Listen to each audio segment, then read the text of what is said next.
저는 김정남입니다. 백두혈통의 맞이로 태어나 한때는 그 이름의 후계자로 불렸던 사람이지요. 같은 피를 나누고 태어나 바로 그 같은 피. 김정은의 손에 지워질 사람. 그것이 저였어요. 아마 이 녹음이 세상에 흘러나올 즈음이면 저는 이미 이 세상 사람이 아닐 것입니다.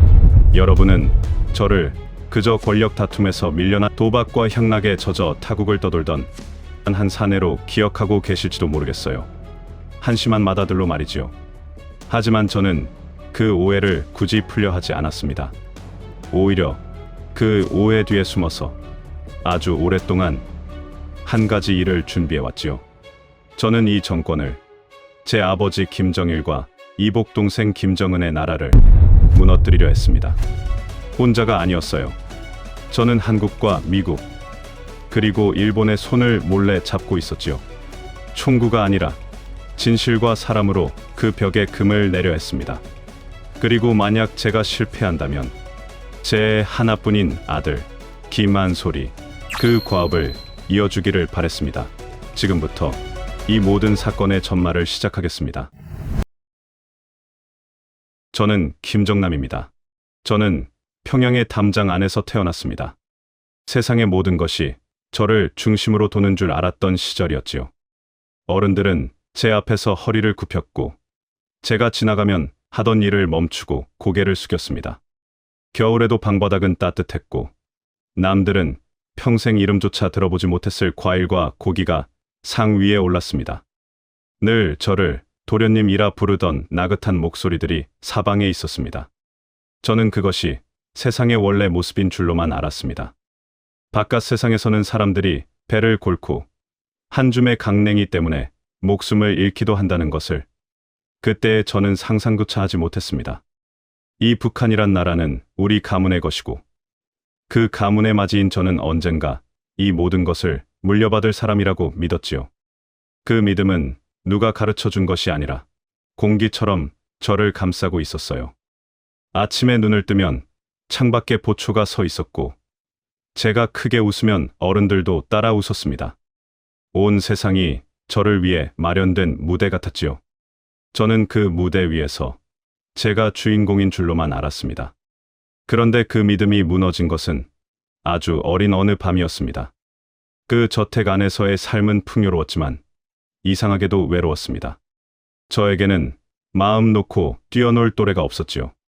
저와 눈을 맞추는 아이들은 늘 어딘가 조심스러웠고 제 앞에서는 제대로 웃지도 못했습니다. 지금 생각해보면 그 아이들의 부모가 미리 단단히 일러두었던 것이겠지요. 도련님 앞에서는 함부로 굴지 마라.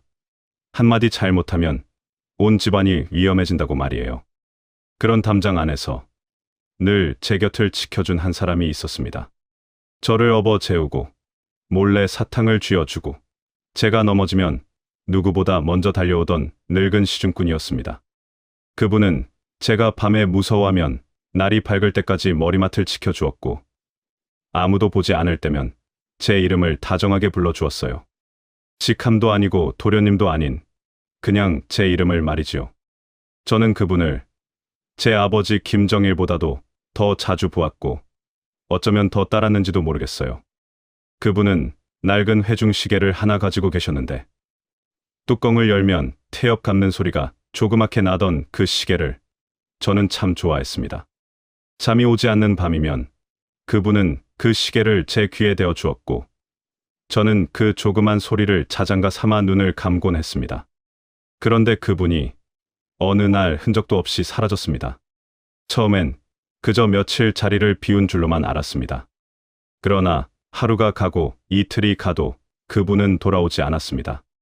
저는 어른들에게 몇 번이고 그분의 안부를 물었지만 돌아오는 것은 어색한 침묵과 화제를 돌리는 손짓뿐이었지요. 그리고 저는 보지 말았어야 할 그 밤을 보고 말았습니다. 잠이 오지 않아 몰래 방을 나섰던 그 밤. 저는 마당 한켠에서 한 사람이 짐승처럼 끌려가는 것을 보았습니다. 두 팔이 뒤로 묶인 채 발이 땅에 끌리던 그 모습을 말이지요.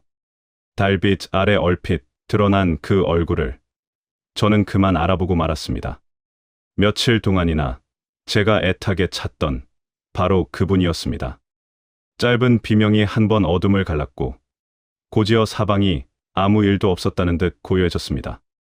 그 짧은 비명보다도 그 뒤에 내려앉은 깊은 고요가 저는 훨씬 더 무서웠습니다. 저는 소리를 내지 못했어요.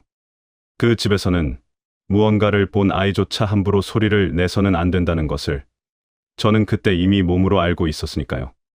더 무서운 것은 그 다음 날 아침이었습니다. 어른들은 아무 일도 없었다는 듯이 저에게 밥을 차려주었고 웃으며 인사를 건넸습니다. 사라진 그 이름을 단 한 사람도 입에 올리지 않았지요. 마치 그런 사람은 처음부터 존재하지 않았던 것처럼 말이에요. 저는 두리번거리며 그분을 찾았지만 세상은 그저 시치미를 뗀 채 흘러가고 있었습니다. 저는 끝내 참지 못하고 한 어른에게 물었습니다. 나를 돌봐주던 그 늙은 시중꾼은 어디 갔느냐고 말입니다. 그러자 돌아온 것은 대답이 아니라 서슬퍼런 눈빛이었지요. 묻지 마라. 그 한마디에는 다시 묻는 순간 너도 사라질 수 있다는 경고가 담겨 있었어요. 백두혈통의 맞이인 저에게조차 그런 눈빛을 보낼 수 있는 무언가가 이 집을 다스리고 있었던 것이지요. 저는 어렸지만 그 눈빛의 뜻을 정확히 알아들었습니다. 이 집에서는 진실을 궁금해하는 것조차 죄가 된다는 것을요. 진실은 곧 죽음과 맞닿아 있다는 것을 말이에요. 그 뒤로 저는 무언가를 묻고 싶을 때마다 먼저 주위를 살피는 아이가 되었지요. 여러분, 겨우 17살 난 아이가 말을 꺼내기 전에 먼저 사방을 둘러보는 법부터 배운다는 것이 얼마나 서글픈 일인지 아시나요? 저는 그렇게 세상 그 누구보다 이른 나이에 입을 다무는 법을 익혔습니다. 그날 이후 웃는 얼굴들이 조금씩 다르게 보이기 시작했어요. 저를 향해 굽어지던 허리도, 저를 부르던 다정한 목소리도 그 뒤에 무엇을 감추고 있는지 저는 어렴풋이 느끼기 시작했지요. 저 사람도 언젠가 사라질까? 나에게 웃어주는 저 얼굴도 어느 밤 마당을 가로질러 끌려가게 될까? 그런 생각이 들 때마다 저는 밥을 먹다가도 수저를 조용히 내려놓곤 했습니다. 풍류의 뒤편에는 늘 공포가 있었습니다. 이 담장 안의 평화는 누군가가 소리 없이 사라져 주었기 때문에 유지되는 평화였던 것이지요. 어린 제 마음에 그날 처음으로 금이 갔어요. 하지만 저는 그 균열을 스스로 덮어버리고 말았습니다. 너무 어렸고 너무 두려웠기 때문이지요. 살아남으려면 보지 않은 척, 모르는 척해야 한다는 것을 저는 빠르게 배웠어요. 그리고 솔직히 고백하자면 제게 주어진 특혜의 달콤함이 제 입을 막았습니다. 따뜻한 방과 넘치는 음식, 나를 떠받드는 세상. 그것을 잃고 싶지 않아서 저는 그 밤을 마음 깊은 곳에 묻어버렸지요. 그 침묵의 값을 저는 수십 년이 지난 뒤에야 치르게 됩니다. 그 무렵부터 저는 후계자라는 이름으로 길러지고 있었어요. 백두혈통. 김일성 주석으로부터 제 아버지 김정일에게로 이어진 그 핏줄은 이 나라에서 신의 이름과도 같았지요. 사람들은 그 이름 앞에서 눈물을 흘렸고 그 이름을 위해서라면 목숨도 아깝지 않다고 했어요. 학교에서도, 거리에서도, 심지어 갓난아이의 첫말에서도 그 이름이 먼저 불렸습니다. 저는 그 이름의 무게를 자랑스러워하면서도 동시에 알 수 없는 불안을 느꼈지요. 그토록 거룩한 이름이 어째서 한밤중에 사람을 끌어내야만 지켜지는 것일까요? 그 이름이 도대체 무엇을 딛고 서 있는 것인지 저는 마당에서 본 그 밤 이후로 어렴풋이 짐작하고 있었어요. 그것은 사랑이 아니라 공포였지요. 사람들이 흘리던 눈물은 감격이 아니라 울지 않으면 위험해지기 때문에 흘리는 눈물이었을지도 모릅니다. 모두가 저를 다음 자리의 주인으로 여기던 시절이었지만 제 안에서는 그 밤이 결코 지워지지 않았어요. 언젠가 제가 그 자리에 오른다면 저 역시 누군가를 한밤중에 끌어내는 사람이 되어야 하는 걸까? 어린 저는 그 생각만으로도 밤잠을 설쳤지요. 저는 사라진 그분의 방에서 낡은 회중시계 하나를 몰래 찾아냈습니다. 버려진 물건들 틈에 뒹굴던 그 시계는 어느 시각에선가 멈춰 있었어요. 태엽을 아무리 감아도 바늘은 다시 움직이지 않았습니다. 아마 그분이 끌려가던 그 밤, 어딘가에 부딪혀 그대로 멈춰버린 것이겠지요. 저는 그 멈춰버린 시계를 아무에게도 말하지 않고 깊이 간직했습니다. 그것은 그분이 이 세상에 살아 있었다는 단 하나의 증거였으니까요. 이름조차 지워진 사람의 마지막 흔적이었어요. 그리고 어쩌면 이 나라의 시간이 바로 그 순간부터 멈춰 있었다는 것을 저는 그때 어렴풋이 예감했는지도 모르겠어요. 사람이 소리 없이 사라지고 그 이름마저 지워지고 남은 이들은 아무 일 없었다는 듯 웃는 나라. 그런 나라의 시계는 아무리 태엽을 감아도 결코 앞으로 나아가지 못하는 법이니까요. 세상은 넓었고 저는 곧 그 담장 밖을 보게 됩니다. 그리고 담장 밖의 빛을 한 번 본 사람은 다시는 그 안의 어둠으로 온전히 돌아갈 수 없다는 것을 저는 그때까지 미처 알지 못했어요. 유년의 그 밤에 제 마음에 새겨진 작은 금 하나가 훗날 이 거대한 벽을 무너뜨리려는 사람의 첫 마음이 될 줄은 정말이지 몰랐지요. 담장 밖으로 나서던 날, 저는 그 멈춘 회중 시계를 주머니에 넣었습니다. 담장 밖으로 나선 저는 처음으로 다른 세상을 보았습니다. 유학이라는 이름으로 떠난 타국의 거리에서 저는 눈이 부셨어요. 사람들은 제 앞에서 허리를 굽히지 않았고 하고 싶은 말을 소리내어 했지요. 신문마다 지도자를 비웃는 만평이 실려도 아무도 한밤중에 끌려가지 않았습니다. 저는 그 광경 앞에서 오래도록 멍하니 서 있었어요. 세상이 원래 이런 것이었다는 걸 저는 그 나이가 되어서야 처음 알았습니다. 배가 고프면 밥을 사 먹고 마음에 들지 않으면 지도자를 욕하고 다른 나라로 훌쩍 여행을 떠나는 삶. 그 평범한 자유가 제게는 기적처럼 보였지요. 저는 서점에 꽂힌 수많은 책들을 보며 놀랐습니다. 누구도 검열하지 않은 생각들이 그렇게 자유롭게 사고 팔리고 있었으니까요.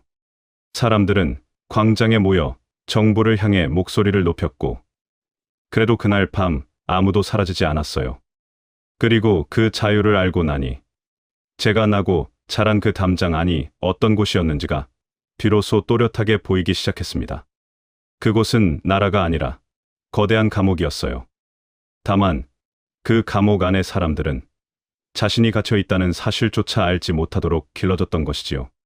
저 역시 그 담장 안에 있을 때는 그 바깥에 다른 하늘이 있다는 것을 꿈에도 몰랐습니다. 하지만 자유를 맛본 자는 그 집안에서 가장 위험한 사람이 됩니다. 제가 바깥 물을 먹고 돌아오자 저를 보는 눈빛들이 달라졌지요. 저 아이는 이제 순수하지 않다. 저 아이의 머릿속에는 불온한 것이 들어차 있다. 그런 수군거림이 등 뒤로 따라다녔습니다. 저는 조금씩, 그러나 분명하게 가문의 중심에서 밀려나기 시작했어요.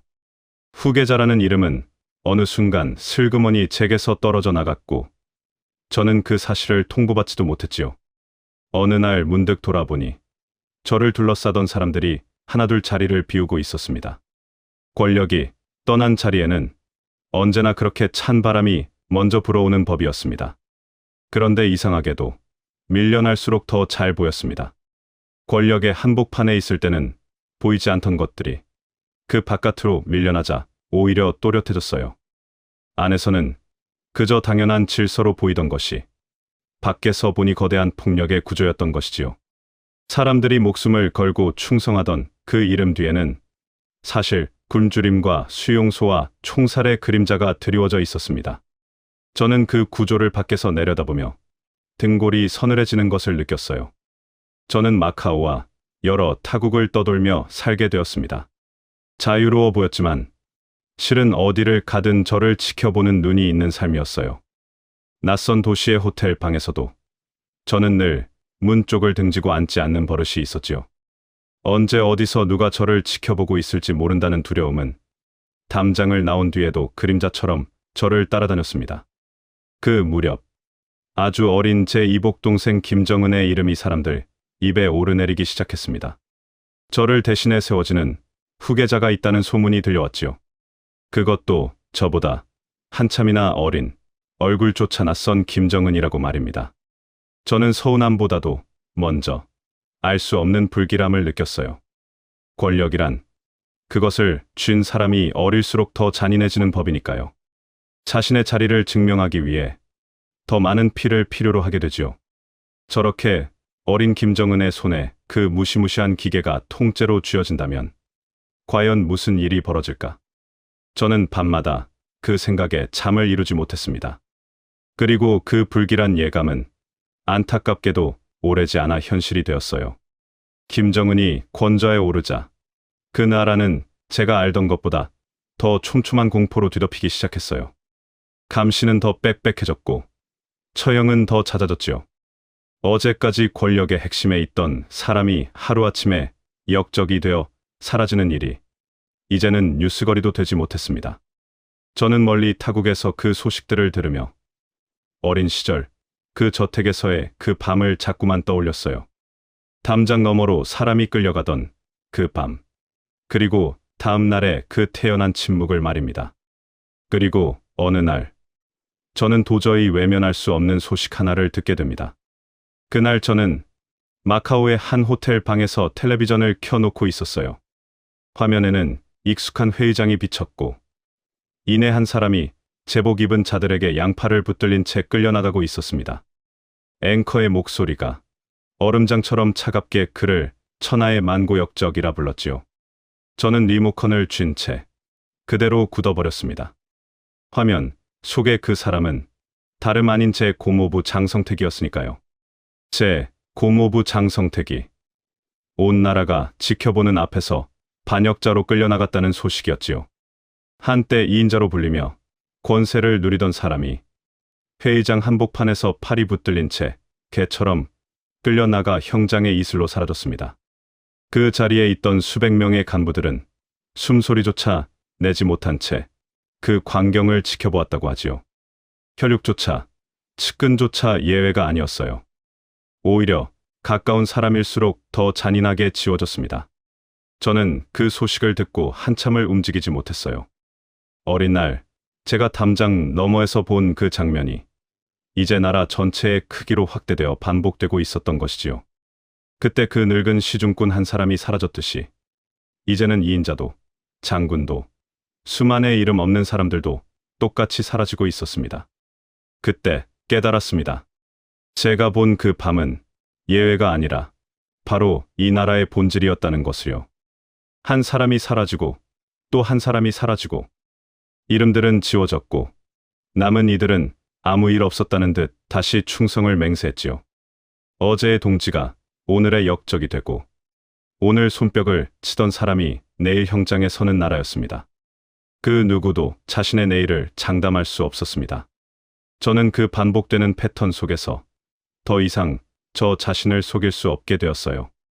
이것은 실수도 우연도 아니었습니다. 어쩌다 폭군 하나가 잘못 들어선 것도 아니었습니다. 공포로 사람을 다스리는 것, 오직 그 공포 하나로만 유지되는 것. 그것이 이 체제가 태어날 때부터 굴러온 유일한 원리였던 것이지요. 그런데 저는 아주 오랫동안 한 가지 변명 뒤에 숨어 있었습니다. 나는 다르다. 나는 저 피해 바깥에 있는 사람이다. 나는 밀려난 사람이고, 그러니 저 죄와는 상관이 없다. 저는 그렇게 스스로를 다독이며 타국의 안락한 삶에 몸을 맡기고 있었어요. 도박장을 드나들고 세상을 등진 한량처럼 굴면서 말이지요. 세상이 저를 향해 손가락질할수록 오히려 저는 마음이 편했습니다. 저 사람은 그저 타락한 마다들일 뿐이라고 여겨지는 편이 훨씬 안전했으니까요. 그 한심한 겉모습은 어쩌면 제가 저 자신에게 씌운 가장 편안한 가면이었는지도 모릅니다. 아무것도 하지 않아도 되는 변명, 눈을 감고 있어도 되는 핑계 말이지요. 저는 그 가면 뒤에서 아주 오랫동안 비겁하게 숨어 있었어요. 그러던 어느 밤, 저는 그 가면을 더 이상 쓰고 있을 수 없게 되었어요.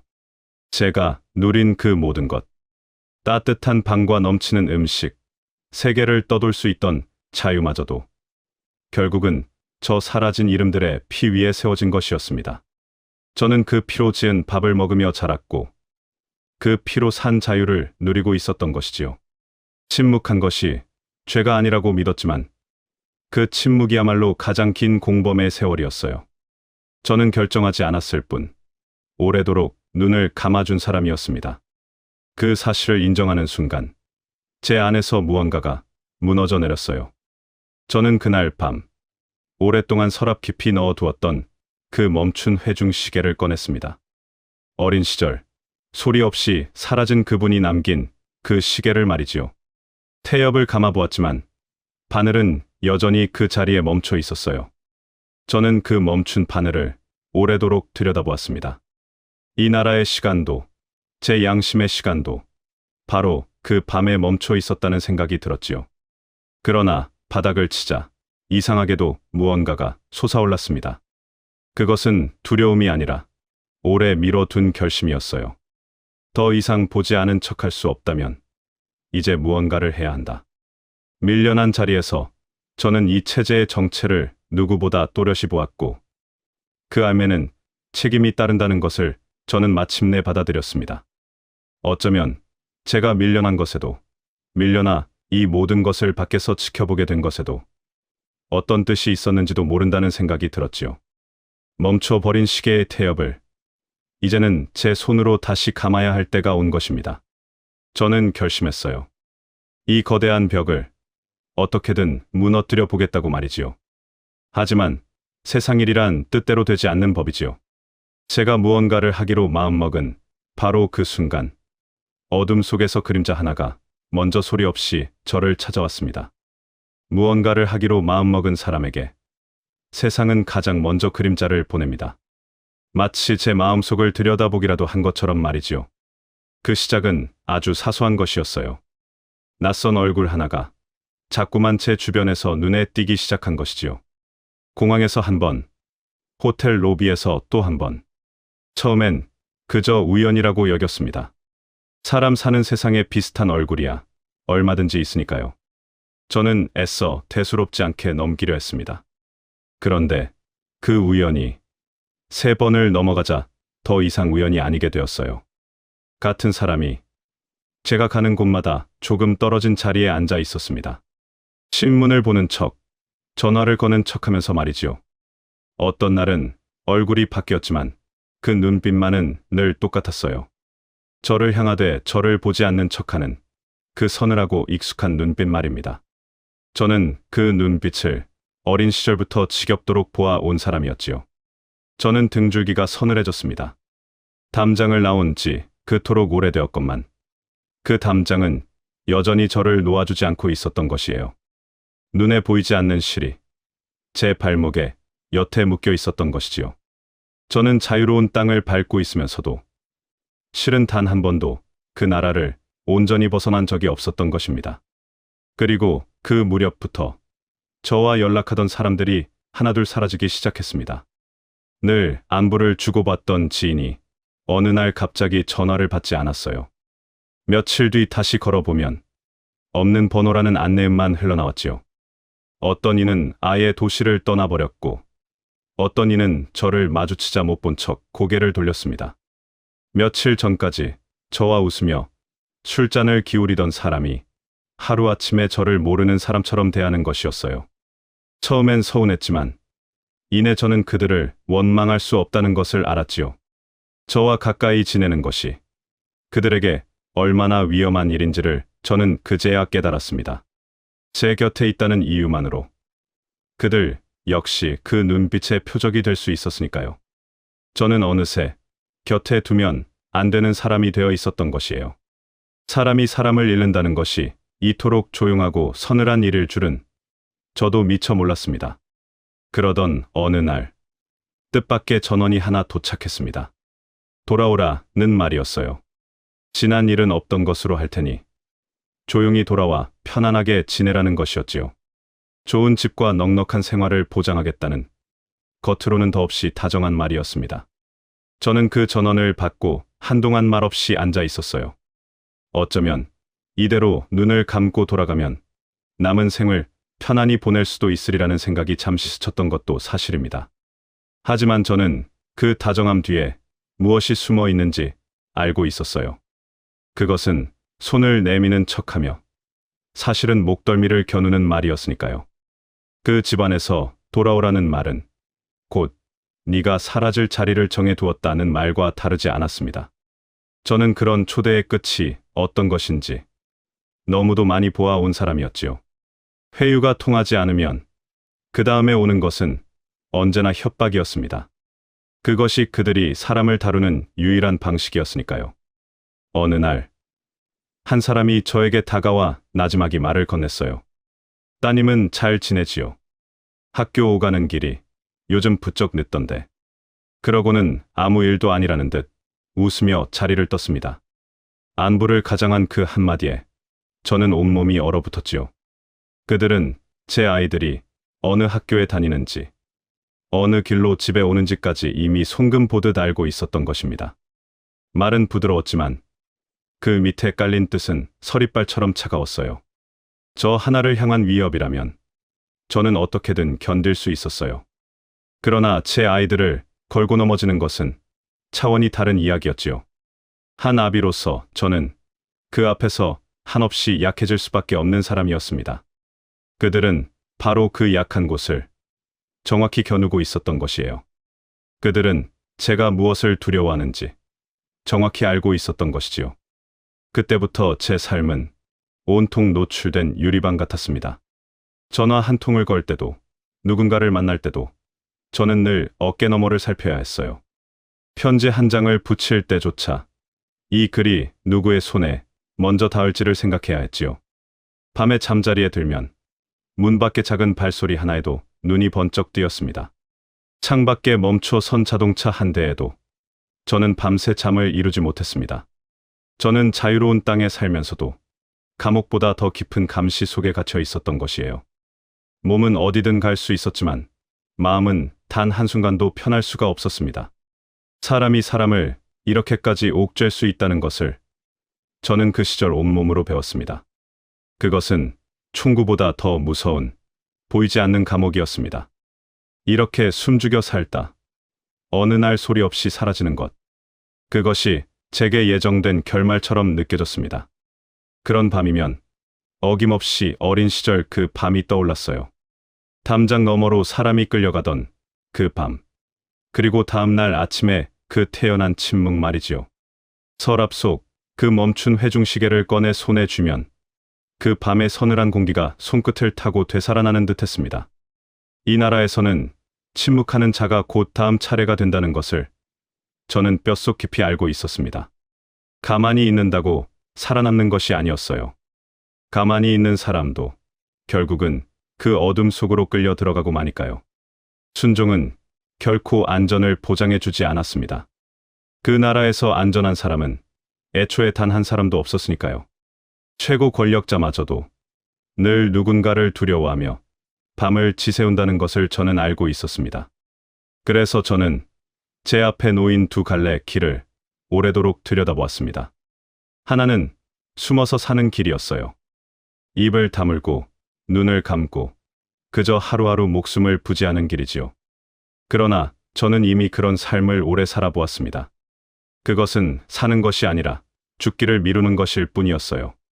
숨죽여 사는 하루하루는 한 뼘씩 무덤을 파 내려가는 일과 다르지 않았습니다.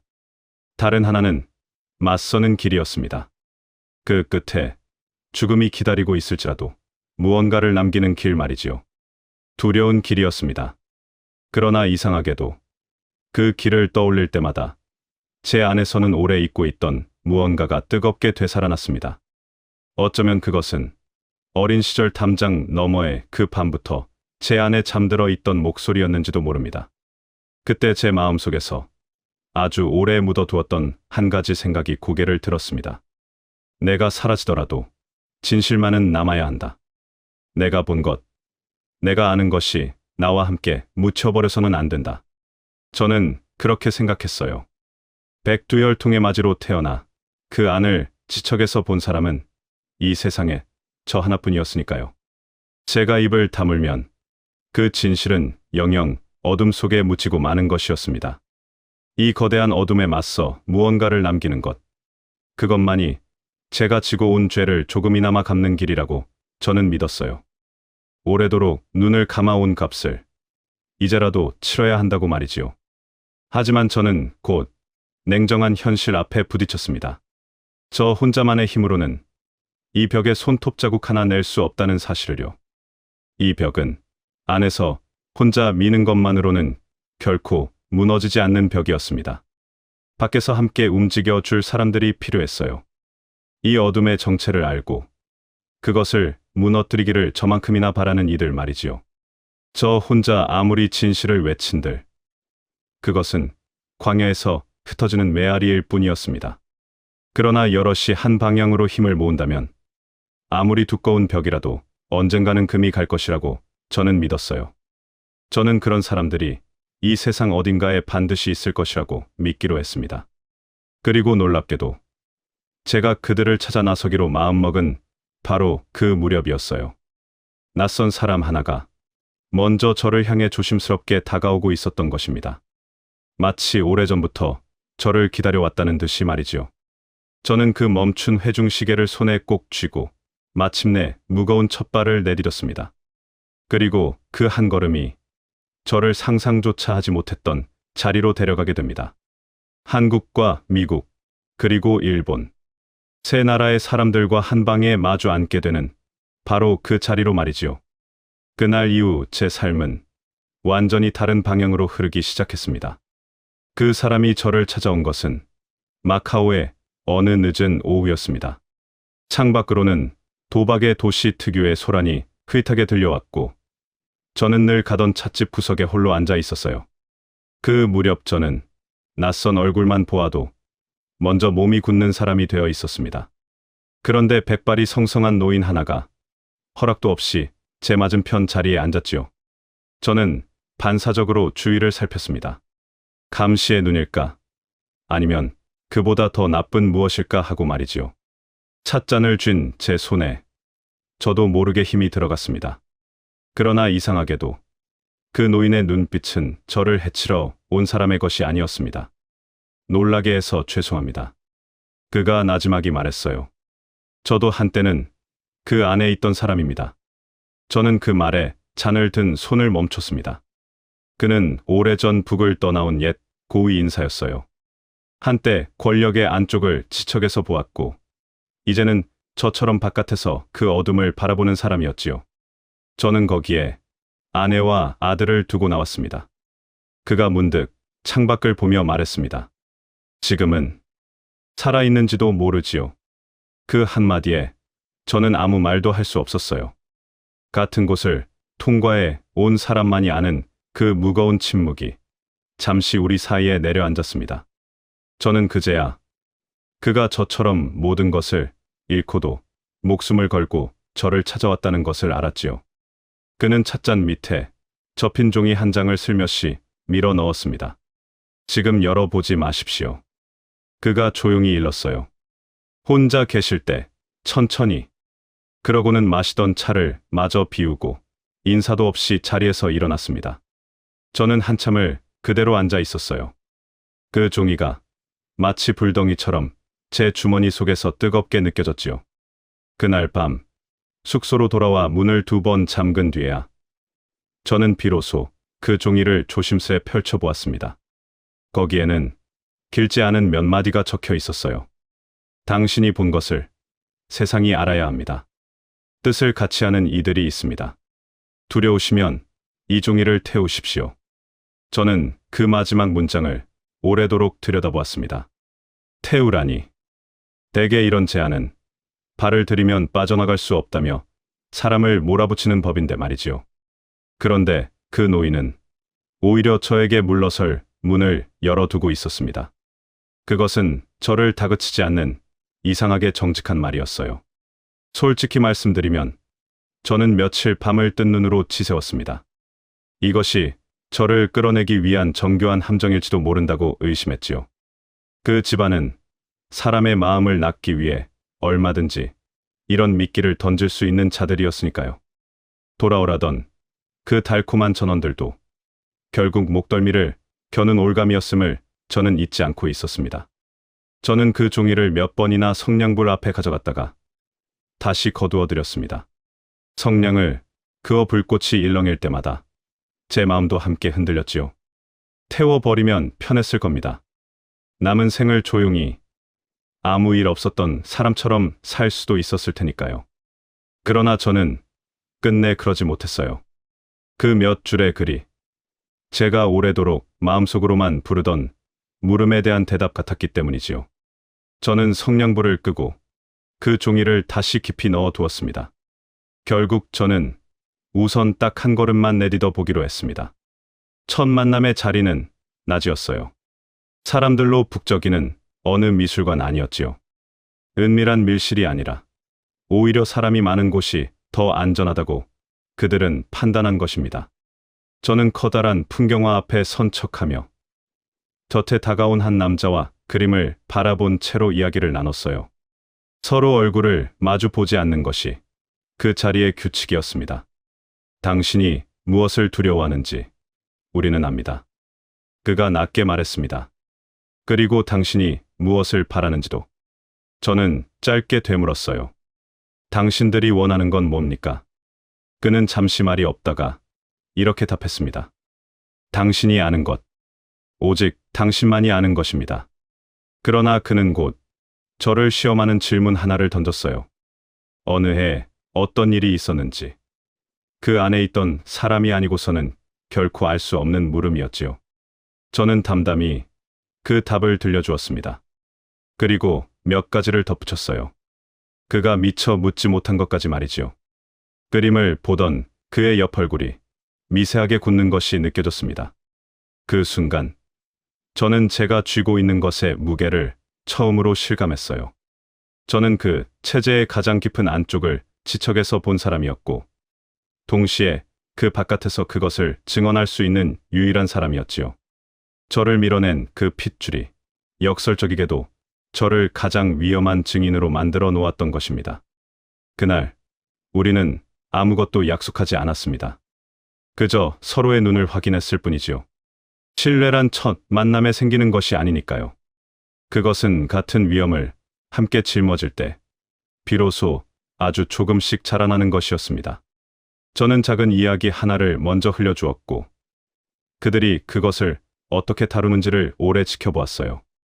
한 번은 만나기로 한 자리에 아무도 나오지 않은 적이 있었습니다. 저는 반나절을 텅 빈 카페에 홀로 앉아 온갖 생각에 시달려야 했지요. 발각된 것일까? 아니면 버림받은 것일까 하고 말입니다. 다음 날에야 그들이 안전을 위해 일부러 약속을 미뤘다는 것을 알았어요.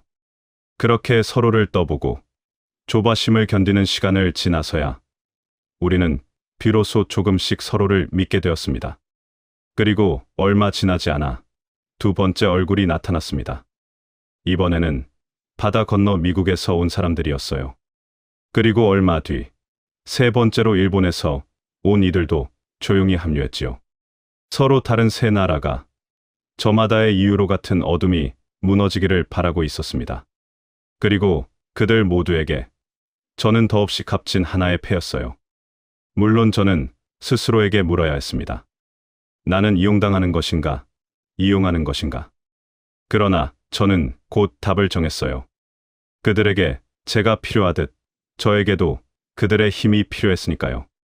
서로가 서로를 필요로 하는 위태롭고도 정직한 거래였던 것이지요. 저의 목적과 그들의 목적이 같은 곳을 향한다면 그것으로 충분했습니다. 저는 더 이상 광야에서 혼자 외치는 사람이 아니었어요. 그렇게 얼마의 시간이 흐른 어느 밤, 저는 마침내 되돌릴 수 없는 선을 넘고 말았습니다. 한 번 이 문을 넘으면 다시는 평범한 삶으로 돌아갈 수 없다는 것을 저는 알고 있었어요. 그날 밤, 저는 오래도록 잠을 이루지 못했습니다. 창밖으로는 낯선 도시의 불빛이 흐릿하게 번져 있었고 방 안은 몹시 고요했지요. 저는 이 길의 끝에 무엇이 기다리고 있는지를 냉정하게 헤아려 보았습니다. 아마도 그 끝에는 죽음이 있을 것이었어요. 그럼에도 저는 잠든 제 아들의 얼굴을 오래 떠올렸습니다. 그리고 주머니 속에 멈춘 회중시계를 꺼내 손바닥 위에 가만히 올려놓았지요. 어린 시절 소리 없이 사라진 그 사람을, 그리고 다시는 그런 밤이 없기를 바라던 제 마음을 생각하면서 말입니다. 새벽이 밝아올 무렵 저는 조용히 마음을 정했어요. 그날 이후 저는 두 개의 삶을 살게 되었습니다. 낮에는 세상에 보여주는 타락한 한량의 삶이었어요. 카지노를 드나들고 기자들 앞에서 실없는 소리를 흘리며 웃었지요. 사람들은 저를 보며 혀를 찼습니다. 그러나 그 웃는 얼굴 뒤에서 저는 밤마다 전혀 다른 사람이 되었어요. 낯선 도시로 날아가 이름 없는 방에서 낯선 이들과 머리를 맞대는 아무도 모르는 삶 말이지요. 세상이 저를 손가락질할수록 제 진짜 얼굴은 그만큼 더 깊이 감춰졌습니다. 그 한심한 겉모습이 이제는 저를 지켜주는 가장 든든한 방패가 되어준 것이지요. 위태로운 나날이었지만 이상하게도 저는 오랜만에 살아있다는 느낌을 받았습니다. 오래도록 저를 짓누르던 죄책감이 그제야 조금씩 무게를 더는 듯했어요. 이제 남은 물음은 단 하나였어요. 이 거대한 벽을 대체 어떻게 무너뜨릴 것인가? 그 답을 찾기 위해 우리는 곧 각자 다른 방에 앉아 하나의 그림을 그리기 시작합니다. 총성 한 발 없이 그 거대한 벽을 무너뜨릴 그런 그림을 말이지요. 비가 몹시 내리던 어느 밤, 저는 그 첫 번째 방으로 걸어 들어가게 됩니다. 비가 몹시 내리던 밤이었습니다. 저는 어느 낯선 도시에 이름도 없는 낡은 건물 3층에 앉아 있었어요. 창밖으로는 빗물이 유리를 타고 흘렀고 방 안에는 전등 하나만 희미하게 켜져 있었지요. 낡은 나무 탁자 하나를 사이에 두고 저는 처음 보는 사람과 마주 앉아 있었습니다. 맞은편에 앉은 이는 한국에서 온 사내였어요. 머리가 희끗하고 목소리가 아주 낮은 사람이었습니다. 그는 오랜 세월 이런 일을 해 온 사람 특유의 서두르지 않는 눈을 가지고 있었지요. 우리는 서로의 본명도 묻지 않았습니다. 그는 약속된 한마디를 먼저 건넸고 제가 정해진 답을 돌려주고 나서야 비로소 이야기가 시작되었지요. 그렇게 몇 겹의 확인을 거친 뒤에야 그는 말없이 탁자 위로 사진 한 장을 밀어 놓았습니다. 사진 속에는 제가 아는 얼굴이 하나 있었어요. 평양에서 군을 주무르던 별을 여러 탄 장군이었습니다. 이 사람 아시지요? 그가 낮게 물었습니다. 저는 고개를 끄덕였어요. 석 달 전 아들을 스위스로 빼돌렸습니다. 그가 다시 말했지요. 저는 그 순간 등줄기가 서늘해졌습니다. 그 장군으로 말하면 텔레비전에 나올 때마다 가장 앞줄에서 가장 크게 박수를 치던 사람이었어요. 그런 사람이 이미 제 자식만은 그 나라 밖으로 빼돌려 놓았던 것입니다. 충성은 이미 돈과 두려움으로 바뀌어 있었습니다. 저는 그 사진을 오래도록 들여다보았어요. 그리고 문득 아주 오래전의 한 장면이 떠올랐습니다. 제가 아직 평양에 있던 시절 어느 연회에서였지요. 화려한 샹들리에 아래 사람들은 웃으며 축배를 들고 있었습니다. 그런데 술이 거나하게 오른 그 장군이 사람들이 없는 틈을 타 제 팔을 슬며시 붙잡았어요. 그의 손은 땀에 젖어 있었고 미세하게 떨리고 있었습니다. 그러고는 아주 작은 목소리로 이렇게 속삭였지요. 도련님, 이 나라는 오래 못 갑니다. 말을 마친 그는 아무 일도 없었다는 듯 다시 웃으며 술잔을 들었습니다. 그러나 그의 눈은 그때 이미 두려움으로 흔들리고 있었어요. 그때는 취객의 넋두리인 줄로만 알고 흘려들었던 그 한마디가 세월이 흘러 제 가슴에 또렷이 되살아났습니다. 겉은 단단한 바위 같았지만 그 안에는 이미 수많은 실금이 가 있었던 것이지요. 저는 그 실금이 어디에 있는지를 아는 사람이었습니다. 어느 장군이 흔들리는지, 어느 간부가 이미 짐을 싸두었는지, 저는 이름과 얼굴까지 그려낼 수 있었어요. 처음에 그들은 제 말을 곧이곧대로 믿지 않았습니다. 한 번은 제가 어떤 고위 인사의 비리를 일러주자 미국 사람들이 몇 주 동안 그것을 조용히 확인했지요. 그리고 다시 만난 자리에서 그중 한 사람이 짧게 말했습니다. 당신 말이 전부 맞았습니다. 그날 이후 그들이 저를 보는 눈빛이 달라졌어요. 신뢰란 말이 아니라 그렇게 하나씩 맞아떨어지는 사실로 쌓이는 것이었습니다. 한국에서 온 그 희끗한 사내는 제 이야기를 한마디도 놓치지 않으려는 듯 늘 몸을 앞으로 기울이곤 했지요. 우리가 바라는 것은 전쟁이 아닙니다. 그가 말했어요. 그는 벽이 무너진 그 다음을 이야기했습니다. 군 줄인 사람들이 국경으로 쏟아지고 자리를 잃은 관료들이 총을 드는 그 아수라장을 막아야 한다고 말이지요. 흡수가 아니라 통합입니다. 그가 힘주어 말했어요. 북녘의 사람들이 하루아침에 나라를 잃고 길바닥에 내몰리는 것이 아니라 천천히 새 세상에 발을 디디게 하는 것. 저는 그 말에 참으로 오랜만에 희망이라는 단어를 떠올렸습니다. 며칠 뒤 저는 또 다른 방에서 전혀 다른 얼굴들과 마주 앉았습니다. 이번에는 미국에서 온 사람들이었어요. 그들은 좀처럼 웃지 않았고 질문은 칼처럼 날카로웠습니다. 인사도 없이 곧바로 본론으로 들어가는 사람들이었지요. 그중 한 사람이 저를 똑바로 쳐다보며 이렇게 물었습니다. 만약 그가 김정은이 마지막 순간에 핵 탄출을 누른다면 그때는 어떻게 하시겠습니까? 방 안의 공기가 순간 얼어붙었어요. 저는 한동안 아무 말도 하지 못했습니다.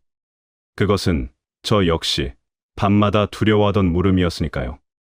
그러나 저는 이내 종이 한 장을 꺼내 몇 개의 이름을 적어 내려갔습니다.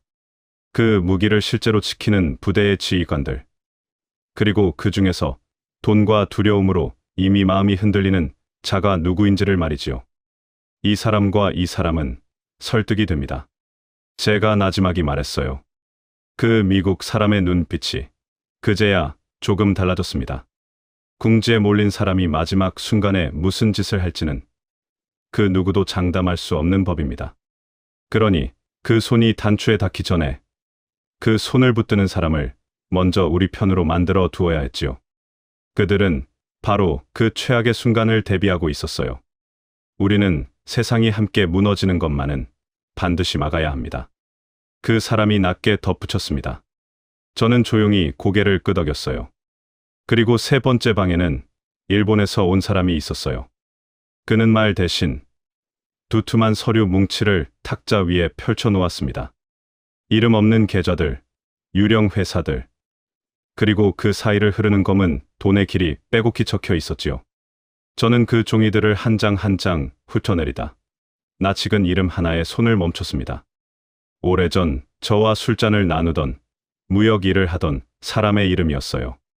이 사람도 관여되어 있군요. 제가 중얼거리자 그가 조용히 답했습니다. 그 돈이 아이들 학비가 되고 총알이 됩니다. 궁전도, 선물도, 군대도 결국 다 여기서 나옵니다. 그가 손끝으로 서류를 짚으며 말했어요. 이 물길을 막으면 그 권력은 안에서부터 마릅니다. 저는 그 말에 고개를 끄덕였습니다. 총 한 자루보다 끊어 낸 돈줄 하나가 더 아플 수 있다는 것을 그도 알고 있었던 것이지요. 그렇게 서로 다른 세 개의 방이 조금씩 하나의 그림으로 겹쳐지고 있었습니다. 그러나 저는 그 방들에서 한 가지만은 결코 양보하지 않았어요. 어느 날 누군가 이렇게 말한 적이 있었습니다. 가장 확실한 방법은 그 일가를 한꺼번에 지우는 것입니다. 냉정하고 어쩌면 틀리지 않은 말이었지요. 그러나 저는 탁자를 짚고 천천히 고개를 저었습니다. 그렇게 시작한 나라는 결국 또 그렇게 끝납니다. 제가 말했어요. 총으로 세운 것은 총으로 무너지니까요. 방 안에 잠시 무거운 침묵이 흘렀습니다. 그 침묵을 깬 것은 한국에서 온 그 희끗한 머리의 사내였어요. 김 선생 말이 옳습니다. 그가 천천히 말했지요. 우리가 저들과 똑같아진다면 무엇을 위해 이 일을 하는 겁니까? 그 한마디에 자리에 있던 사람들도 하나둘 고개를 끄덕였습니다. 그날 우리는 한 가지를 문서에 못 박기로 했어요. 투항하는 자에게는 살기를 열어주고 무너진 뒤의 주민에게는 결코 총을 겨누지 않는다는 것을 말이지요. 저는 이미 너무 많은 피를 보아 온 사람이었어요. 담장 너머로 끌려가던 그 밤부터 고모부 장성택이 형장으로 사라지던 순간까지 말이지요. 저는 그 피의 사슬을 제 손으로 이어가고 싶지 않았습니다. 어린 동생 김정은을 향한 미움이 아주 없었다면 거짓말이겠지요. 그러나 저는 그 미움 위에 새 나라를 세우고 싶지 않았어요. 헤어지기 전 그 희끗한 사내는 저에게 한 가지를 신신당부했습니다. 서로가 서로의 모든 것을 알려 해서는 안 된다는 것이었지요. 한 사람이 붙잡혀도 그가 아는 것은 한 조각뿐이어야 합니다. 그가 말했습니다. 얄궂게도 그것은 제가 그토록 미워하던 그 체제의 방식과 꼭 닮아 있었어요. 어둠을 무너뜨리기 위해 저는 그 어둠의 방식을 빌려야 했던 것입니다. 그 밤, 저는 주머니 속에 멈춘 회중 시계를 오래도록 만지작거렸습니다. 서로 다른 언어와 서로 다른 셈법을 가진 세 나라가 마침내 한 장의 그림 위에서 만나고 있었어요. 불가능해 보이던 일이 조금씩 형체를 갖춰가고 있었지요. 멈춰있던 시계의 태엽이 아주 천천히 다시 돌아가기 시작하는 듯했습니다. 그러나 그림이 완성되어 갈수록 우리에게는 반드시 지켜야 할 단 하나의 약속이 남아 있었어요. 그리고 저는 바로 그 약속을 지키기 위해 제 생에서 가장 크고 외로운 싸움을 벌이게 됩니다. 그림이 완성되어 갈수록 저는 한 가지 싸움을 홀로 치러야 했습니다. 바로 이 모든 일의 끝이 반드시 평화여야 한다는 것이었어요. 힘을 가진 사람들은 언제나 힘으로 끝내고 싶어 하지요. 가장 빠른 길은 늘 가장 잔인한 길이었고, 그들은 자꾸만 그 길을 가리켰습니다. 그리고 그 길을 막아설 사람은 그 방 안에 저 하나뿐이었어요. 그 무렵 어느 밤의 회의에서 한 사람이 커다란 지도를 탁자 위에 펼쳐놓고 이렇게 말했어요. 이 순간에 일가를 한꺼번에 처리하면 모든 것이 깨끗해집니다. 그는 손끝으로 평양의 한 지점을 짚었지요. 짧고 확실한 방법. 그의 목소리에는 망설임이 없었습니다. 방 안에 몇몇이 고개를 끄덕였어요. 화근을 남기면 언젠가 되살아난다는 냉정하고 어쩌면 틀리지 않은 말이었지요. 저는 한동안 그 지도를 말없이 내려다보았습니다. 그 지점에는 제가 나고 자란 집이 있었어요. 그리고 그 안에는 저를 밀어낸 사람들과 함께 아무것도 모르는 아이들도 살고 있었지요. 저는 천천히 숨을 골랐습니다. 그리고 그 지도 위에 놓인 손을 한동안 말없이 바라보았지요. 그렇게 시작한 나라가 지금의 저 나라입니다. 마침내 제가 입을 열었어요. 방 안이 조용해졌지요. 제 할아버지 김일성도 그렇게 정적을 지우고 권력을 세웠습니다. 그리고 그 방식은 아버지 김정일을 거쳐 김정은에게로 그대로 이어졌지요. 저는 지도 위에 놓인 그 손을 가만히 바라보며 말했습니다. 우리가 또 그렇게 시작한다면 50년 뒤 이 자리에는 또 다른 누군가가 앉아 있을 겁니다. 그 사람은 물러서지 않았어요. 그 온정 때문에 더 많은 사람이 죽을 수도 있습니다. 그가 낮게 반박했지요. 저는 고개를 끄덕였습니다. 그의 말도 틀리지 않았으니까요. 압니다. 그래서 저는 편한 길을 버리자는 겁니다. 제가 답했어요. 쉬운 길은 저들이 50년간 걸어온 길이고, 그 길의 끝을 우리는 이미 두 눈으로 보았지 않습니까? 그제야 방 안에 몇몇이 천천히 고개를 끄덕였습니다. 물론 제 망설임이 단지 핏줄 때문만은 아니었습니다. 김정은은 저를 밀어냈고 끝내 저를 지우려 한 사람이었지요. 그를 향한 미움이 아주 없었다면 그것은 거짓말일 겁니다. 그러나 저는 그 미움 위에 새 나라를 세우고 싶지 않았어요. 제가 원한 것은 한 사람에 대한 복수가 아니라 죄를 법의 이름으로 묻는 것이었으니까요. 어둠 속의 처형으로 갚는 순간 우리가 만들려는 세상 역시 어둠에서 시작될 것이었습니다. 다음으로 제가 붙든 것은 등을 돌리려는 사람들의 살 길이었어요. 저는 투항하는 군부와 관료들의 신변을 보장해 주어야 한다고 주장했습니다. 어제까지 사람을 짓밟던 자들을 왜 살려줍니까? 누군가 언짢은 얼굴로 물었지요. 저는 그 심정을 모르지 않았어요. 그러나 저는 그 안을 오래 들여다본 사람이었습니다.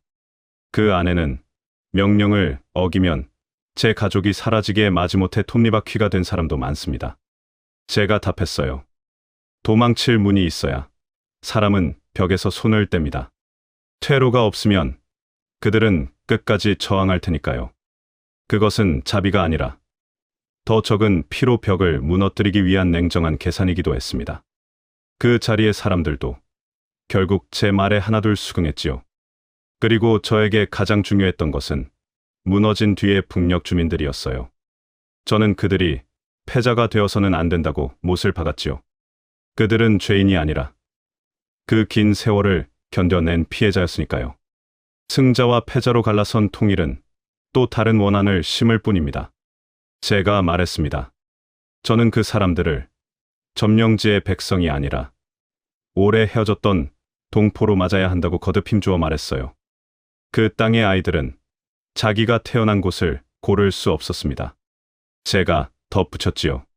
그 아이들에게까지 부모의 죄를 물어서는 안 됩니다. 그 자리에 있던 한국 사람이 오래 저를 바라보다 조용히 답했습니다. 그 말씀 문서에 그대로 넣겠습니다. 저는 그 한마디에 목이 메어 잠시 말을 잇지 못했어요. 긴 줄다리기 끝에 마침내 새 나라가 그 조건들을 문서에 새기기로 했습니다. 평화 통일, 법에 따른 단죄, 투항자의 신변 보장, 그리고 주민을 향한 보복 금지. 그 몇 줄을 얻어내기까지 저는 수없는 밤을 홀로 싸웠지요. 힘으로 끝내려는 사람들을 설득하고 저 자신의 두려움과도 싸워야 했습니다. 문서의 마지막 서명이 놓이던 날, 저는 오랜만에 두 다리를 뻗고 잠들 수 있었어요. 밀려나고 손가락질 받고 감시 속에 숨죽여온 그 긴 세월이 바로 이 몇 줄을 위한 것이었는지도 모른다는 생각이 들었지요. 그런데 바로 그 무렵이었습니다. 한 사람이 감쪽같이 사라졌어요. 저와 몇 차례 연락을 주고받던 젊은 협조자였습니다. 20해 남짓 되었을까? 아직 앳된 티가 남은 청년이었어요. 언젠가 그는 저에게 통일이 되면 고향에 다시 학교를 세우고 싶다고 말한 적이 있었지요. 눈을 반짝이며 그 이야기를 하던 얼굴을 저는 지금도 잊지 못합니다. 그는 늘 정해진 날에 짧은 신호를 보내오는 사람이었어요. 그런데 그 신호가 어느 날부터 뚝 끊겼습니다.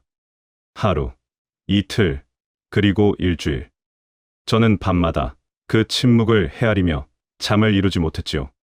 아무 일도 아니기를, 그저 몸을 숨긴 것뿐이기를 저는 간절히 바랐습니다. 그러나 얼마 뒤 그가 다시는 돌아오지 못한다는 소식이 저에게 닿았어요. 저는 그날 오래도록 창가에 앉아 있었습니다. 고향에 학교를 세우고 싶다던 그 청년의 얼굴이 자꾸만 떠올랐어요. 저 때문에, 저와 얽힌 탓에 그 젊은이가 사라진 것이었지요.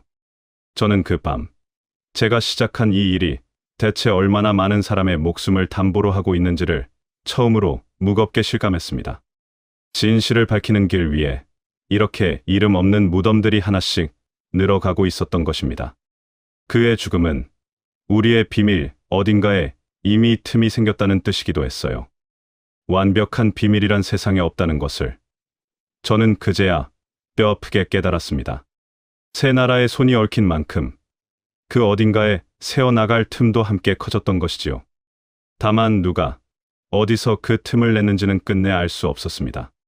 그날 이후 저를 향한 감시가 눈에 띄게 촘촘해졌습니다. 낯선 이가 제 숙소 앞을 서성이는 일이 잦아졌고 몇 번이고 걸려 오다 끊기는 전화가 밤을 어지럽혔어요. 어느 날은 공항에서 낯선 사내 둘이 제 뒤를 바짝 따라붙은 적도 있었습니다.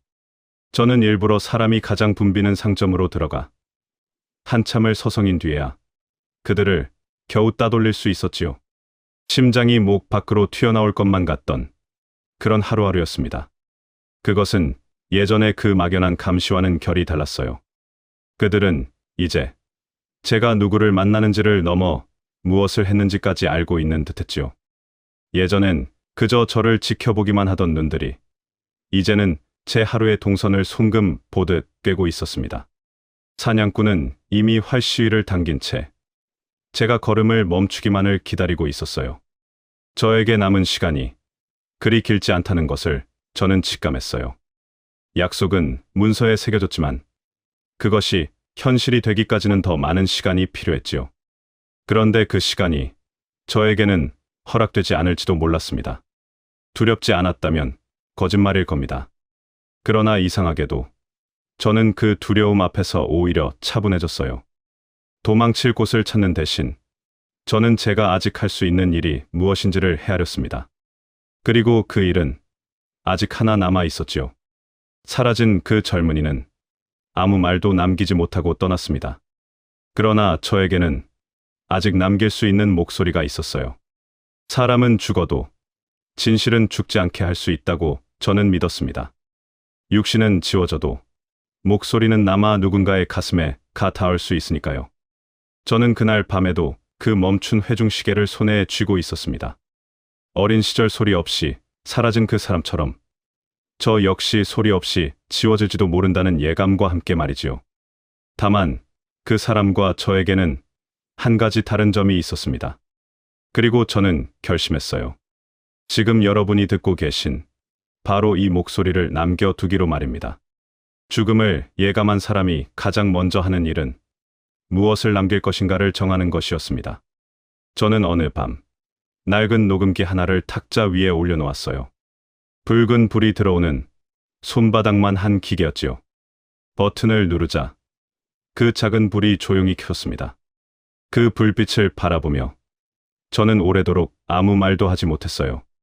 막연히 무언가를 남겨야 한다는 마음과 실제로 그 앞에 앉는 일은 전혀 다른 것이었습니다. 이 기계에 담기는 목소리가 어쩌면 제가 세상에 남기는 마지막 흔적이 될 터였으니까요. 떨리는 숨을 몇 번이나 고른 뒤에야 저는 겨우 첫 마디를 뗄 수 있었습니다. 무엇을 담고 무엇을 지울 것인가. 그것부터가 쉬운 일이 아니었어요. 저는 제가 본 진실을 남기고 싶었습니다. 담장 너머의 그 밤부터 새 나라와 함께 그린 그 그림까지 말이지요. 그러나 동시에 저는 한 가지를 두려워했어요. 이 목소리가 누군가의 사형 선고가 되어서는 안 된다는 것이었습니다. 제가 무심코 흘린 한마디가 아직 그 어둠 속에서 싸우고 있는 사람들의 목숨을 앗아갈 수도 있었으니까요. 그래서 저는 무엇을 지울 것인가를 더 오래 고민해야 했습니다. 저와 손잡은 이들의 이름, 그들이 오간 길, 그들이 건넨 정보, 그 모든 것을 저는 의도적으로 비워 두어야 했지요. 진실을 아는 자만이 그 진실의 어느 부분이 칼이 되는지를 아는 법입니다. 어떤 대목은 통째로 도려냈고 어떤 이름은 끝내 삼켰어요. 녹음기의 붉은 불 앞에서 저는 몇 번이고 말을 멈췄습니다. 이름 하나를 말하려다 삼키고 날짜 하나를 지우고 장소 하나를 흐릿하게 뭉갰지요. 그 빈자리마다 저를 위해 목숨을 걸었던 얼굴들이 하나씩 떠올랐으니까요. 그 중에는 고향의 학교를 세우고 싶다던 그 젊은이의 얼굴도 있었습니다. 비어있는 그 자리들이 어쩌면 채워진 자리보다 더 많은 것을 말해주고 있었어요. 그리고 저는 이 목소리를 언제 세상에 내보낼 것인가를 정해야 했어요. 너무 일찍 나오면 아직 완성되지 않은 그 그림 전체가 무너질 수 있었습니다. 저 하나의 죽음으로 끝날 일이 수많은 사람의 죽음으로 번질 수도 있었지요. 그러나 너무 늦으면 이 목소리는 그저 한 죽은 자의 넋두리로 묻히고 말 것이었습니다. 세상의 관심이 식은 뒤에 나온 진실은 아무리 무거운 것이라도 힘을 잃는 법이니까요. 저는 그 아슬아슬한 때를 가늠해야 했어요. 진실이 가장 큰 힘을 낼 수 있는 바로 그 순간에 이 목소리가 울리도록 말입니다. 한 번 세상에 나오면 다시는 거두어 드릴 수 없는 일이었습니다. 그 다음은 이 목소리를 누구의 손에 맡길 것인가 하는 문제였습니다. 아무에게나 맡길 수 있는 것이 아니었어요. 돈에 흔들리지 않고 협박에 무너지지 않고 오랜 세월이 흘러도 그 뜻을 잊지 않을 사람. 저는 믿을 만한 얼굴들을 하나씩 떠올렸다가 다시 하나씩 지워나갔지요. 그러다 마침내 단 한 사람이 남았습니다. 그 얼굴을 떠올리는 순간 저는 가슴 한켠이 저릿하게 아파왔어요. 차라리 떠오르지 않았으면 싶던 바로 그 얼굴이었으니까요. 그것은 다름 아닌 제 하나뿐인 아들 한솔이었습니다. 이 무겁고 위험한 짐을 결국 제 아들에게 지우려 하는 저 자신이 저는 한없이 미웠어요. 아비로서 자식에게 물려주고 싶은 것은 이런 것이 아니었으니까요. 저는 그 아이에게 평범한 행복을 주고 싶었습니다. 아무도 뒤를 쫓지 않고 밤의 발소리에 놀라 깨지 않아도 되는 그런 삶 말이지요. 그러나 야속한 세상은 저에게 그런 선택을 끝내 허락하지 않았어요. 그 무렵 저는 아들에게 전화를 한 통 걸었습니다. 감시가 조여드는 위험한 때였지만 목소리라도 한번 듣고 싶었던 것이지요. 신호가 몇 번 울리고 익숙한 목소리가 들려왔습니다. 아버지. 그 한마디에 저는 하마터면 무너질 뻔했어요. 저는 애써 목소리를 가다듬고 밥은 잘 먹는지, 공부는 힘들지 않은지를 물었습니다. 아이는 여느 때처럼 담담하게 대답했지요. 그런데 몇 마디 안부를 주고받은 뒤 한 소리가 문득 물었어요. 아버지, 무슨 일 있으세요? 저는 애써 웃으며 대답했습니다. 아니다. 그냥 목소리가 듣고 싶었다. 잠시 침묵이 흘렀어요. 아이는 무언가를 눈치챈 듯했지만 더 캐묻지 않았지요. 그 헤아림이 오히려 제 가슴을 더 아프게 했습니다. 전화를 끊기 전 저는 저도 모르게 이렇게 말했습니다. 한솔아, 아버지가 혹시 곁에 없더라도 미워하는 마음으로는 살지 마라. 아이가 잠시 말이 없다가 낮게 답했어요. 아버지, 왜 그런 말씀을 하세요? 저는 목이 메었지만 끝내 태연한 척했습니다. 그냥 아비 마음이다. 그것이 제가 아들에게 직접 건넨 마지막 당부가 될 줄은 그때는 저도 미처 몰랐어요. 만약 알았더라면 저는 그 통화를 조금 더 붙들고 있었을지도 모릅니다. 전화를 끊고 저는 한참을 그 자리에 그대로 서 있었습니다. 수화기 너머로 사라진 아이의 목소리가 오래도록 귓가에 맴돌았어요. 그날 밤 저는 다시 두 마음 사이에서 찢겨야 했어요. 하나는 아들을 이 모든 일에서 멀리 떼어놓고 싶은 아버지의 마음이었지요. 다른 하나는 이 진실을 이어갈 사람은 결국 그 아이뿐이라는 냉정한 깨달음이었습니다. 백두혈통의 피를 이었으면서도 그 어둠에 물들지 않은 사람. 세상이 그 말에 귀 기울일 사람. 그런 이는 오직 제 아들뿐이었으니까요. 저는 아버지이기 이전에 이 모든 일을 시작한 한 사람이어야 했습니다. 그 사실을 받아들이기까지 저는 참으로 많은 밤을 홀로 울었어요. 세상의 어느 아비가 제 자식의 어깨에 이토록 무거운 것을 얹고 싶겠습니까? 저 자신이 짊어졌던 그 무거운 이름을 이제 아들에게 다시 물려주는 셈이었으니까요. 그것이 과연 옳은 일인지 저는 끝내 확신할 수 없었습니다. 그러나 저는 믿기로 했어요. 제 아들이라면 이 짐을 원망이 아니라 사명으로 받아들여 주리라고 말이지요. 그 아이는 어려서부터 세상을 곧게 바라볼 줄 아는 눈을 가진 아이였으니까요. 저는 그 눈을 누구보다 믿었습니다. 그렇게 마음을 정한 뒤 저는 다시 녹음기 앞에 앉았습니다. 어떤 문장을 남기고 어떤 말을 삼킬지 저는 몇 번이고 고쳐 말했어요. 한 대목을 녹음하다 목소리가 떨리면 처음부터 다시 시작하곤 했지요. 아들의 이름을 부르는 대목에서는 몇 번이나 목이 메어 기계를 멈춰야 했습니다. 밤이 깊도록 같은 문장을 되풀이하다 창밖이 희붐하게 밝아오는 것을 본 날도 여러 번이었어요. 죽음을 준비하는 일이 이토록 고요할 줄은 저도 미처 몰랐습니다. 마치 오래 미뤄둔 편지를 마침내 한자 한자 눌러 쓰는 것 같았지요.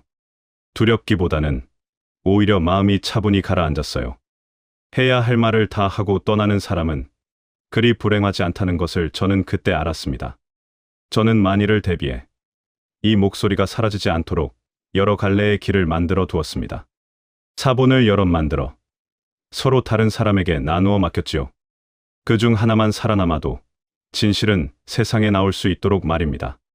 한 사람의 목숨은 쉽게 지워지지만 여러 갈래로 흩어진 진실은 한꺼번에 지울 수 없으니까요. 저는 그 길들을 하나하나 확인하고 또 확인했습니다.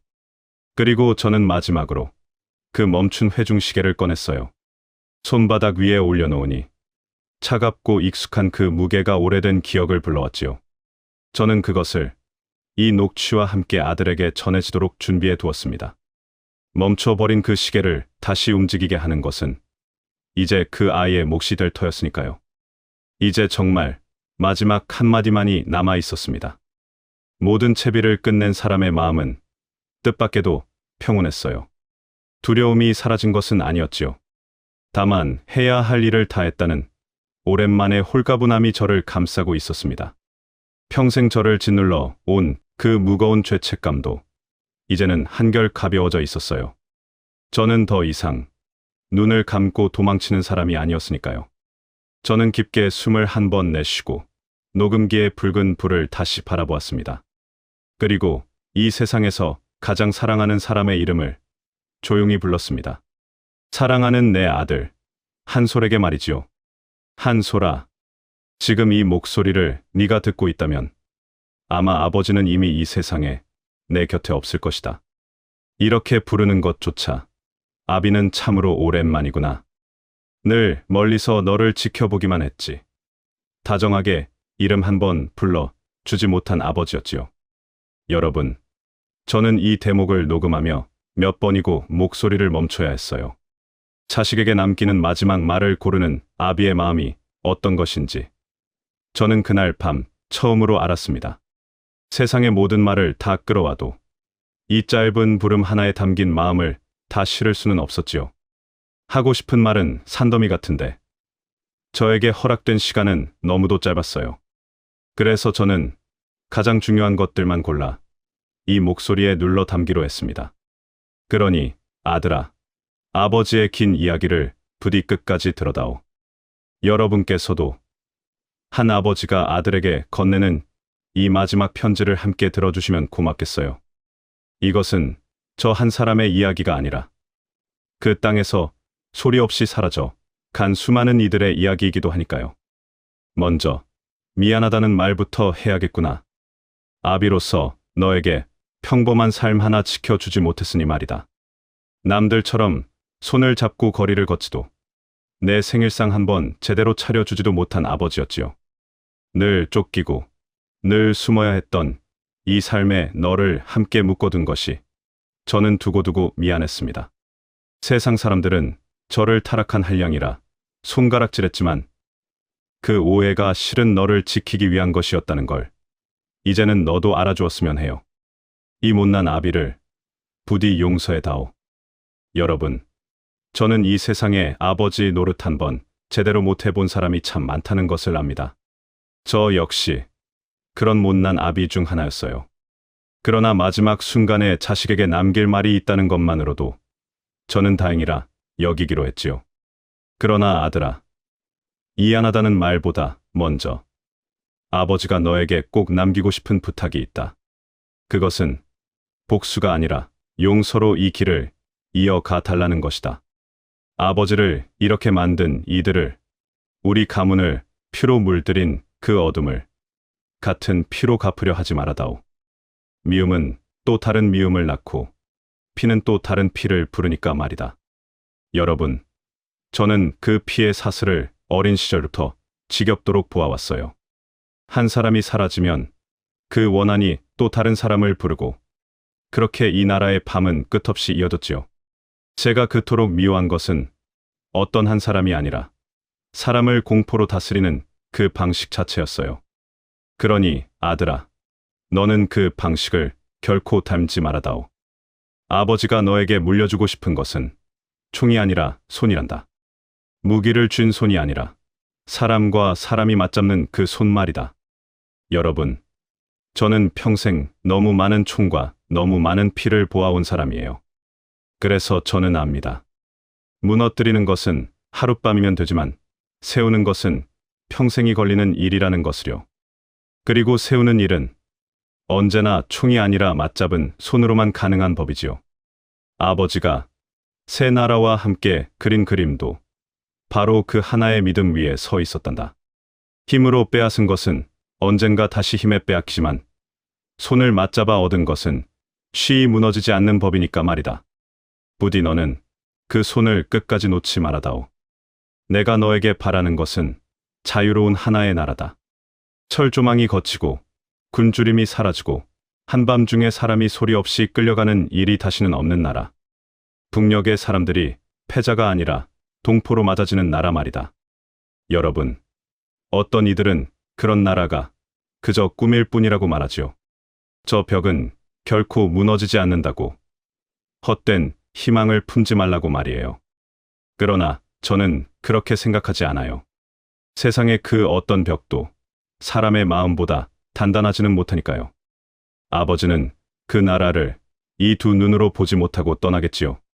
그러나 아들아, 너는 그 아침을 볼 수 있을 것이다. 아니, 내 손으로 그 아침을 열어야 한다. 한솔아, 아버지의 이야기를 조금만 더 들어다오. 이 목소리와 함께 너에게 전해질 낡은 시계가 하나 있을 것이다. 태엽을 감아도 움직이지 않는 오래전에 멈춰 버린 회중시계 말이다. 그것은 아버지가 아주 어릴 적 소리 없이 사라진 한 사람이 남긴 것이란다. 여러분, 저는 그 시계를 평생 주머니에 넣고 살았어요. 밀려날 때도, 쫓길 때도, 새 나라의 사람들과 마주 앉던 그 밤에도 말이지요. 그 멈춘 바늘은 저에게 이 나라의 시간이 언제 멈춰버렸는지를 늘 일깨워 주었어요. 사람이 사라져도 아무도 묻지 못하던 그 밤에 이 나라의 시계는 그렇게 멈춰선 것이지요. 이제 그 멈춘 시계를 다시 움직이게 하는 일은 아들아, 바로 너의 몫이다. 그리고 아버지를 도와준 새 나라의 벗들에게도 마지막으로 한마디를 남기고 싶습니다. 부디 그날의 약속을 잊지 말아 주십시오. 무력이 아닌 평화, 보복이 아닌 용서, 그리고 그 땅의 사람들을 동포로 맡겠다던 그 약속을 말입니다. 저는 그 약속 하나를 지키기 위해 제 모든 것을 걸었어요. 나라와 나라 사이에는 늘 셈법이 앞서기 마련이지만 그래도 저는 그 약속만은 지켜지리라 믿고 싶어요. 제가 사라진 뒤에도 그 약속만은 부디 살아남기를 바랍니다. 그것이 지켜질 때에야 비로소 이 모든 일이 참된 뜻을 갖게 될 테니까요. 낯선 새 나라의 손을 믿고 여기까지 온 저를 그들도 끝내 저버리지 않으리라 저는 믿어요. 여러분이 있었기에 저는 마지막까지 혼자가 아니었습니다. 그리고 이제 이 목소리를 듣고 계신 여러분께 말씀드리고 싶습니다. 저는 그저 한 사람의 증인일 뿐입니다. 화려한 영웅도 위대한 지도자도 아니지요. 오래도록 눈을 감고 살다가 뒤늦게야 눈을 뜬 부끄러운 사람일 뿐이에요.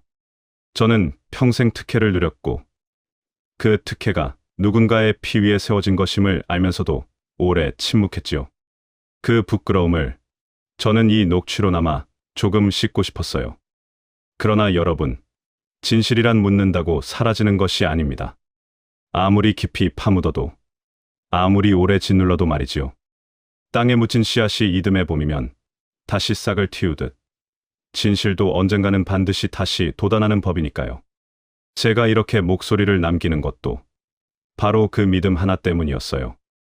그러니 여러분, 부디 이 이야기를 오래도록 기억해 주십시오. 한 사람의 이름이 아니라 그가 지키려 한 그 마음을 말이에요. 총이 아니라 손으로, 미움이 아니라 용서로 세상을 바꿀 수 있다는 그 오래된 믿음을요. 지금 여러분이 이 목소리를 듣고 있다는 것은 제가 남긴 이 녹취가 마침내 세상에 흘러나왔다는 뜻이겠지요.